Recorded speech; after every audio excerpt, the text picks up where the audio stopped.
He was known only as Mr. Smith, an enigma draped in bespoke suits, his fingers perpetually brushing against the cool marble of his penthouse overlooking Central Park.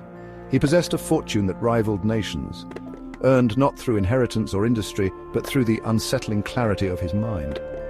Mr. Smith was a psychic, his thoughts a raging torrent of premonitions, visions, and the raw, unfiltered desires of others. It was a gift, some might say, a curse, he would argue. The relentless influx of emotions, of futures yet to be written, was an exhausting burden. It left him craving solitude, craving the sanctuary of his wealth, a barrier against a world that disgusted him with its baseness. Money, he found, was the ultimate shield. It insulated him from the messy primal needs that ruled humanity. Among those needs, none revolted him more than sex. The thought of physical intimacy, of surrendering control to another, filled him with a profound sense of violation. He saw the lust in people's eyes, the animalistic hunger that lurked beneath the veneer of civilization. It was a hunger he refused to indulge, a weakness he wouldn't allow himself. He was content in his fortress of solitude, his emotions as untouchable as his billions. But the world, it seemed, had other plans. For in the shadows, envious eyes watched. Greedy hands reached for the fortune of the Midas of Manhattan. The whispers started in the art world. Rumors of forged masterpieces, each bearing the telltale signature of a master's hand. The perpetrators, a shadowy cabal known only as the Collective, were as meticulous as they were audacious. They preyed on the wealthy, the elite, their forgeries so perfect they could fool even the most discerning eye. Mr. Smith, with his vast art collection and aversion to public appearances, became their prime target.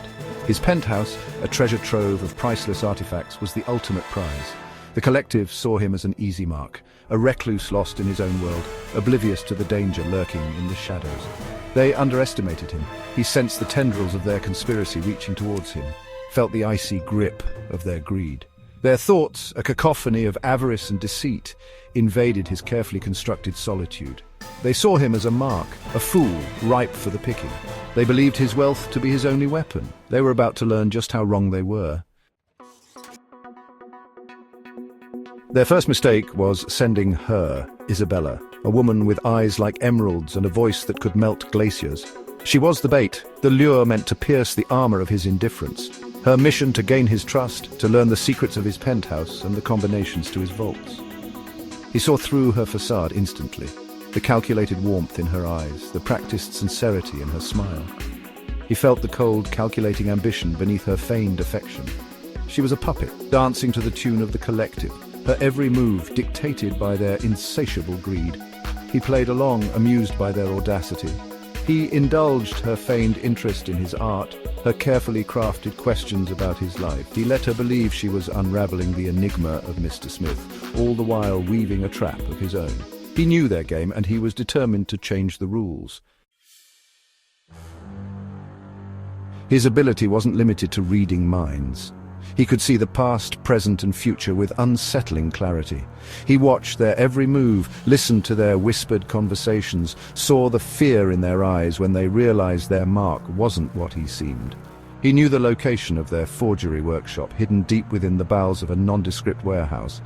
He saw the faces of every member of the Collective, their lives laid bare before his mind's eye.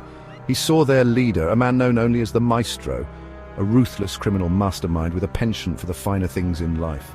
Their arrogance fueled his determination. They dared to underestimate him, to see him as nothing more than a walking vault. They would learn that some things even money couldn't buy. Justice, retribution, and the consequences of underestimating a man who could see the very fabric of their being. Mr. Smith wasn't merely a recluse, he was a ghost, a phantom operating in the shadows. His other life, the one hidden from the prying eyes of society, was dedicated to a higher purpose.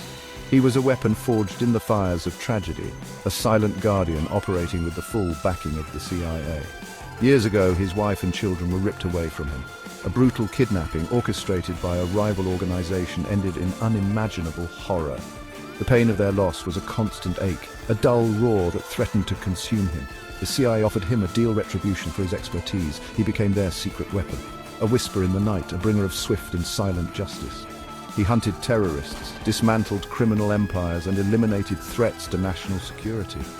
He was judge, jury, and executioner, his methods as effective as they were terrifying, but the collective's audacious plan, their attempt to steal from a man who could see their every move, awakened a dormant rage within him. This wasn't just about money, it was about sending a message. Some lines you simply did not cross.